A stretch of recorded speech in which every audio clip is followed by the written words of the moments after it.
Dear student, welcome back. আজকে আমরা বিএডের first সেমিস্টারে কোর্স 1.1.2 এর প্র্যাকটিকাম নিয়ে আলোচনা করব। Study the impact of right two education act on school, অর্থাৎ স্কুলে শিক্ষার অধিকার আইনের প্রভাব সম্পর্কে আলোচনা করতে হবে। এটা নিয়ে আমাদের আজকের প্র্যাকটিকাম। তো চলো শুরু করা যাক।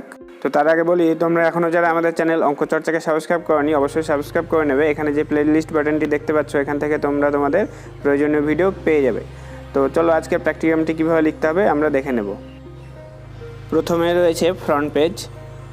এখানে নিজেদের বিএড কলেজের নাম, তারপরে টপিকের নাম, সমস্ত কিছু থাকবে ফ্রন্ট পেজের। নিশ্চয়ই তোমাদের কাছে ফরম্যাট রয়েছে। এরপরে নাম, method, subject, registration number, roll number etcetera থাকবে। এরপরে রয়েছে সার্টিফিকেট, গাইডের সার্টিফিকেট। তো সার্টিফিকেটের একটা এখানে ফরম্যাট দেওয়া রয়েছে। আচ্ছা, সার্টিফিকেটের পর রয়েছে অ্যাকনলেজমেন্ট।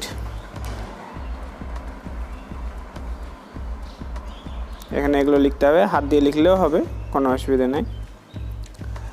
আচ্ছা, এরপরে এখানে হচ্ছে টাইটেল অফ দ্য প্র্যাকটিকাম। আমাদের যে প্র্যাকটিকামটা তার টাইটেলটা হচ্ছে study the impact of right two education act বা আরটি অ্যাক্ট অন স্কুলস, অর্থাৎ স্কুলে যে রাইট টু এডুকেশনের যে ইফেক্টটা বা ইম্প্যাক্ট বা প্রভাবটা কী, সেগুলো নিয়েই টোটাল প্র্যাকটিকামটা। এখানে দেওয়া রয়েছে সূচিপত্র। এখানে প্রথমে থাকছে টপিকের নাম, তারপরে ভূমিকা, তারপরে হিস্টোরিক্যাল ব্যাকগ্রাউন্ড বা ঐতিহাসিক পটভূমি, শিক্ষার অধিকার আইনের যে 7টি অধ্যায় রয়েছে সেই 7টি অধ্যায়। এগুলো তোমরা ছোটো করে লিখতে পারবে, এখানে অনেক বড় করা আছে, তো তোমরা এটাকে ছোটো করে নিতে পারো, কোনো অসুবিধা নেই। আচ্ছা, এরপরে রয়েছে আজকের যে প্র্যাকটিকামটা রয়েছে প্রকল্পটির উদ্দেশ্য, প্রকল্পের জন্য বিদ্যালয় নির্বাচন, সমীক্ষার ফলাফল।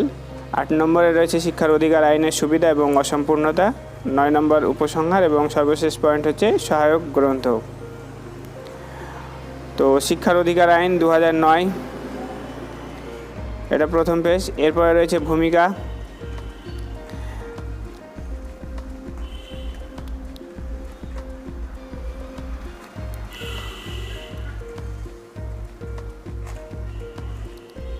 এরপর এখানে একটা আরটির একটা ছবি দেওয়া রয়েছে, রাইট টু এডুকেশনের। এই বিভিন্ন ছবি তোমরা গুগলে পেয়ে যাবে।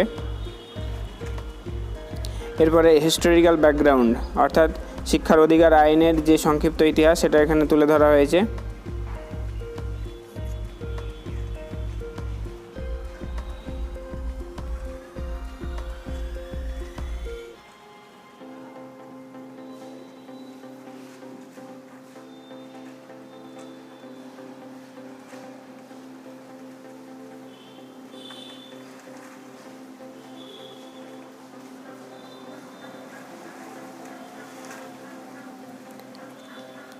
এরপর এখানে রাইট টু এডুকেশন আরও একটা ছবি অ্যাড করা হয়েছে।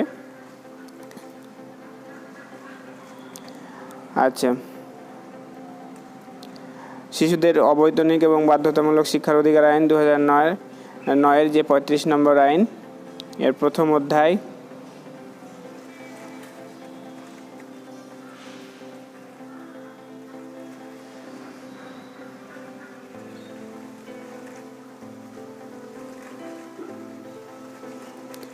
এগুলো তোমরা কিছু ছোট করেও লিখতে পারো, এখানেও অনেক পয়েন্ট দেওয়া রয়েছে, কিছু কাটছাট করলেও করতে পারো, অসুবিধা নেই। এরপর রয়েছে দ্বিতীয় অধ্যায়।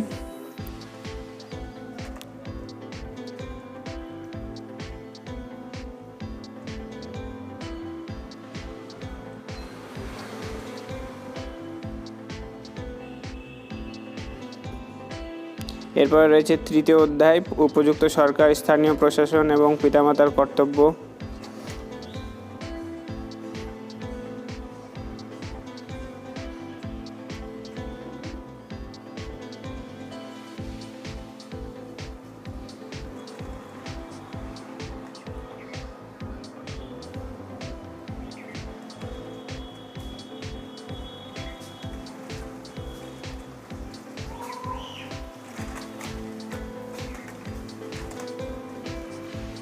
এরপরে রয়েছে চতুর্থ অধ্যায়।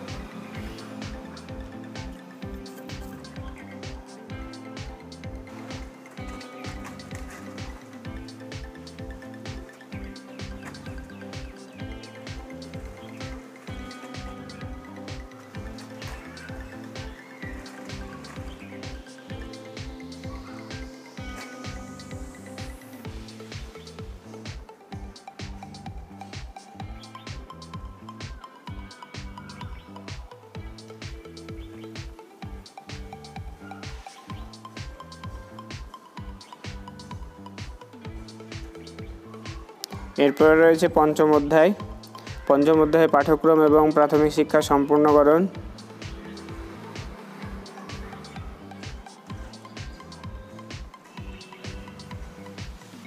এরপর রয়েছে ষষ্ঠ অধ্যায় শিশুর অধিকার রক্ষণাবেক্ষণ।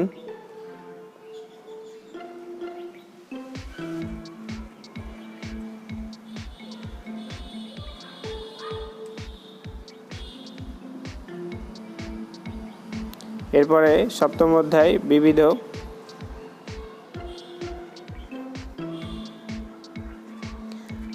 তো এরপরে পয়েন্ট হচ্ছে প্রকল্পের উদ্দেশ্য, মানে আজকের যে প্র্যাকটিকামটা, যে স্কুলের উপরে আরটির কী কী ইম্প্যাক্ট রয়েছে বা প্রভাব রয়েছে, তো এর উদ্দেশ্যটা কি, এটা এই যে প্রকল্পটা নেওয়া হয়েছে, তো এই প্র্যাকটিকামটা নেওয়া হয়েছে, এটার উদ্দেশ্যটা কি।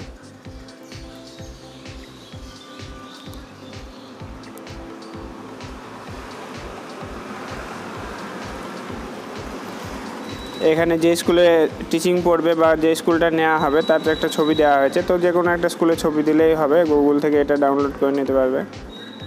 এই ছবি দিতে হবে তার কোনো মানে নেই। এরপরে প্রকল্পের জন্য বিদ্যালয় নির্বাচন। এখানে বিষ্ণুপুর পাবলিক স্কুলটা চুজ করা হয়েছিল, তাই তার ছবিটা দেওয়া হয়েছিল। তোমরা যে স্কুলটা নির্বাচন করবে তার ছবিটা দেবে।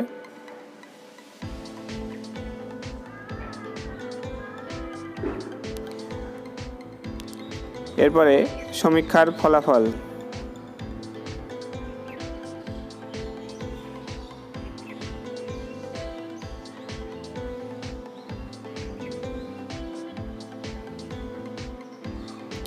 শিক্ষার অধিকার আইনে অসুবিধা এবং অসম্পূর্ণতা।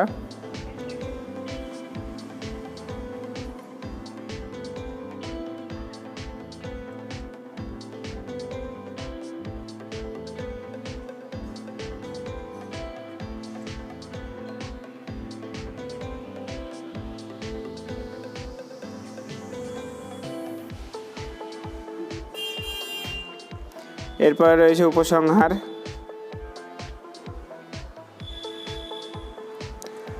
এরপরে সর্বশেষ পয়েন্ট হচ্ছে রেফারেন্স বা সহায়ক গ্রন্থ।